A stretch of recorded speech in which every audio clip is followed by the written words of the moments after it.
ăn xuống á món sâu đây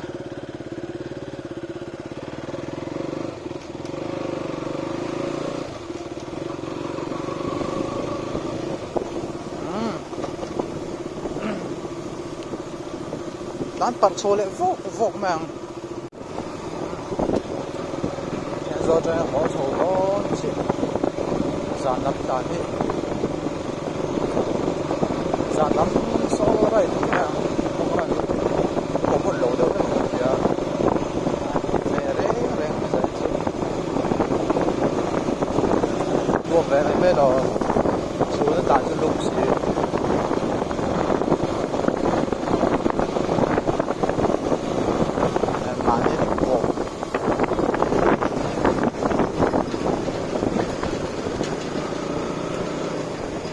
đã chuyển overtake rồi.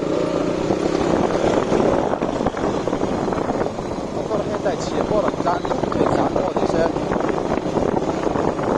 overtake là khủng khiếp thật đó.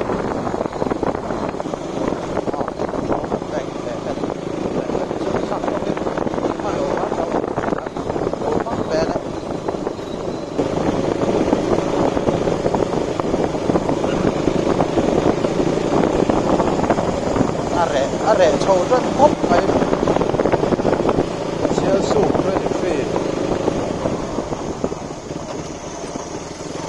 sẽ chỉ phát tuyên kỳ về thế mà các bác đó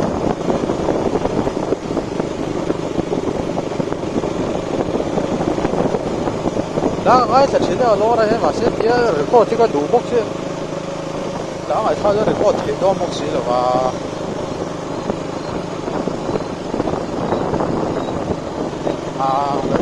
đó có sẵn sàng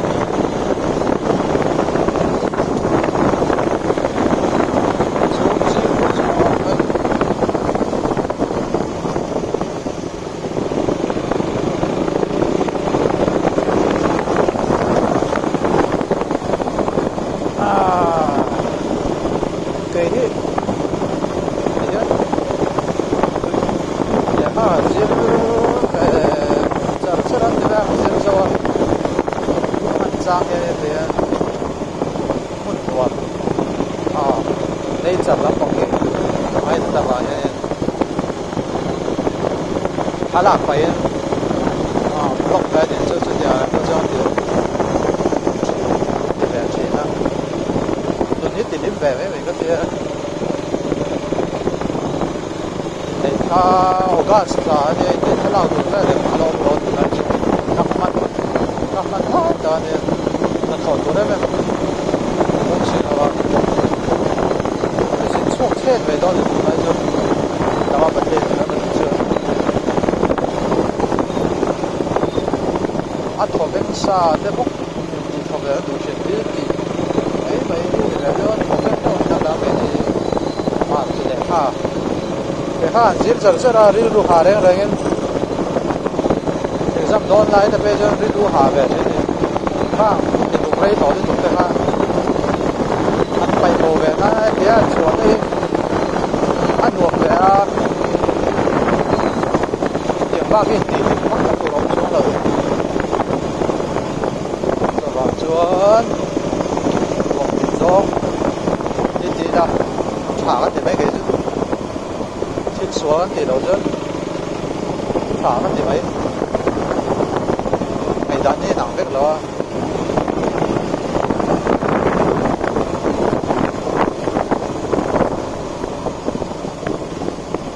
và tha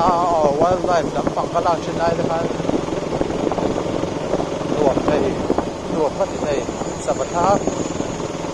sập ngắn đã làm ai đâu khan đã làm ai đâu làm phụ cho cái chim bé và để phát về tôi là chúa zoom lên cái này to đi đâu landscape đắm bằng làng sản xuất rồi này quyết định là lẩu sơn để cho ta là ta sẽ về viau tổ thôi ta làm không có ta làm về đấy về không thì nào tôi định tôi định nó sắp chân thật cho nên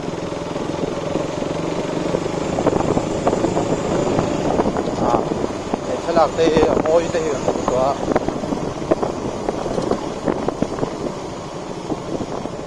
ôi đây là quấn hộp này đấy là sấy làm cái đó đấy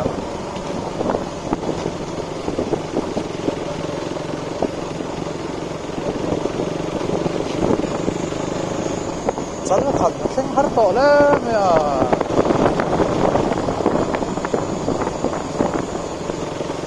là cũng có gì sốt con nó sẽ đó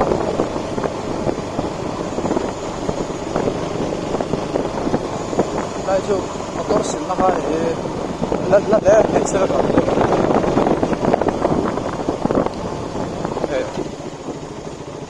ở chỉ chút lòng về lượng rồi chứ cán thằng là nó cho món thằng là đó đấy phản to mà vào lên cho các bạn cho nó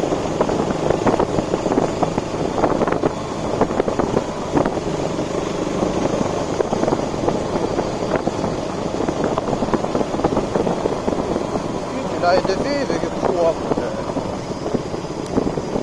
cho đau thắt cái điểm ha thép phải không phải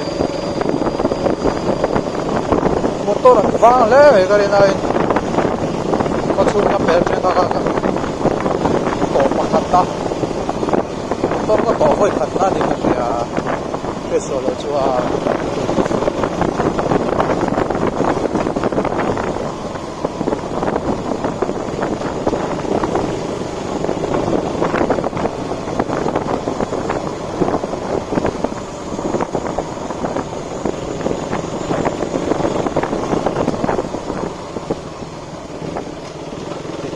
Mizoram hun nuam le oi để chỉ explore các cái tin tung đó là cái chứ anh nuam cái tí xong rồi thì bỏ thắt lạc bay thì cái tí dễ thì cần là tụ suggest tụ cho đâu你 suggest tụ cho đâu chuyện bây giờ你去留那个老爹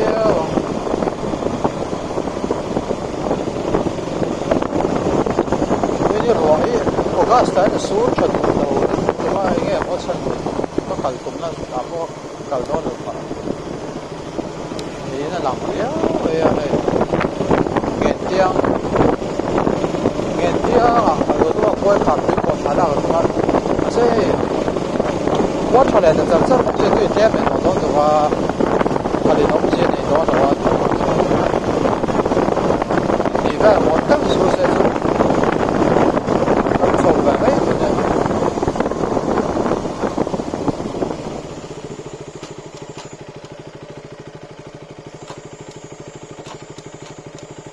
来场边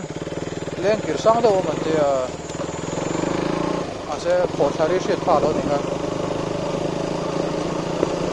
那都看看中看媒体看从帮爱多了嘛些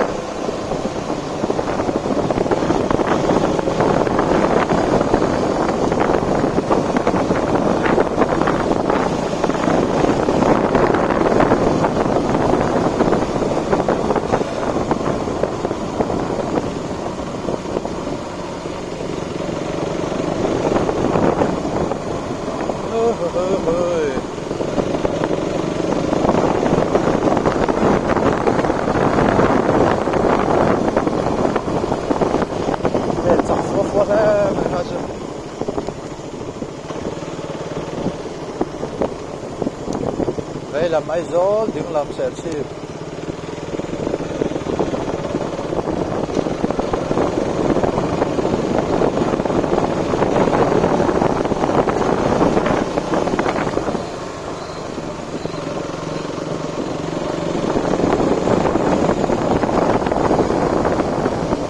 ra nã chứ chủ na một nè là mẹ ha thì cũng thế thằng giàu chi ta chân chỉ vài ống ôi to gì na con co đầu cá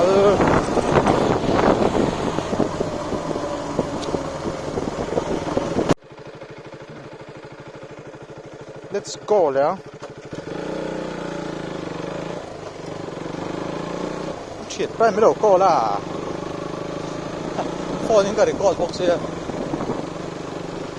cái new phone number về rồi đi là lạc lo rem hop vậy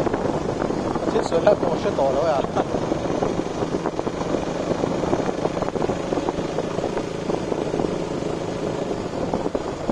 rú là vang vậy mà chú chọc đấy giấy chú phải mặc về motor to vang đấy này à nó sẽ lẹ chứ giờ nào cho quá thì bây giờ cái kinh cung cái gì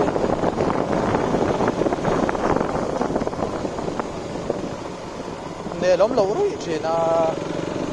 lão bị động tan về chỗ nó mà sẽ cần xuống của nó đấy vì anh chỉ là bắt đầu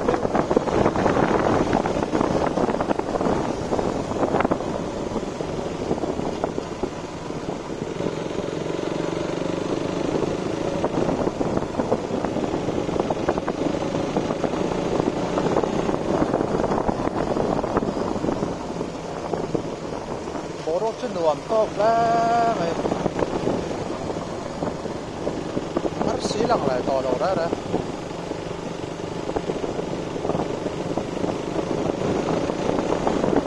xí kịch to số đi to bìm để cái trap to là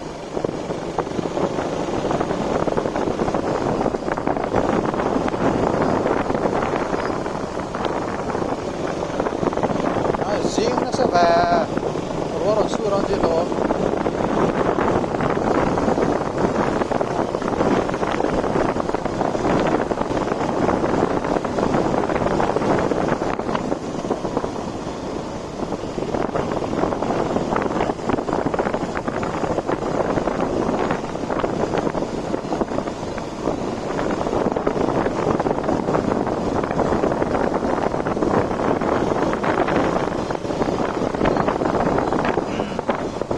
mặt này cái tránh thật dễ vậy đạn sọt không vậy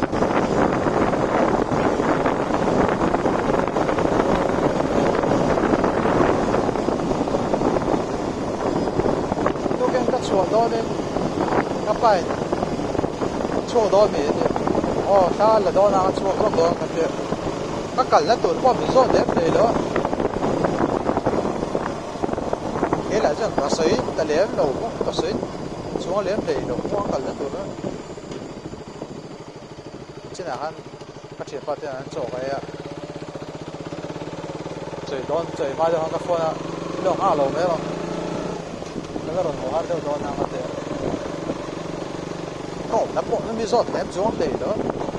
để có sấy tảng hay gắt cái đẹp chứa đấy đầy đó điều về cho mình tay mày đi sắm kẹo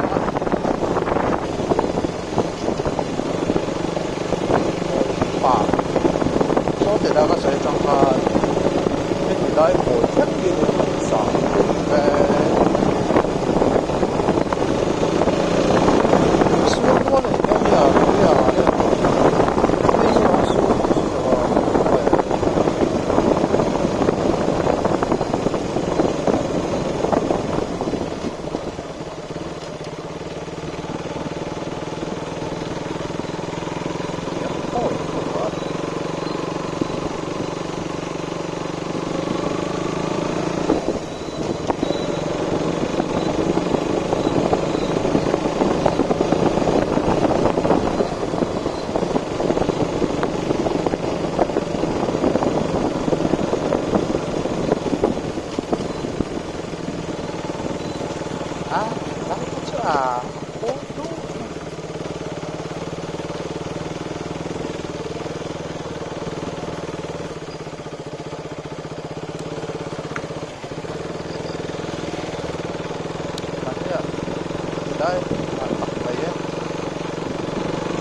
cho nó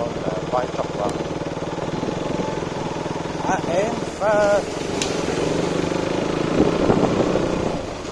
cho nó tổ mọi quá chắc là tôi chối rồi rồi đó vai trò phải sẽ nó là về nó là cái vai trò vai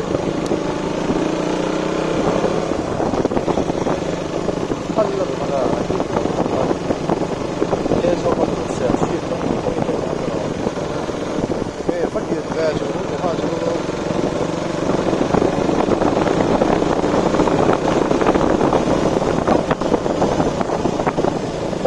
mai có tộc của thầy cái chuyện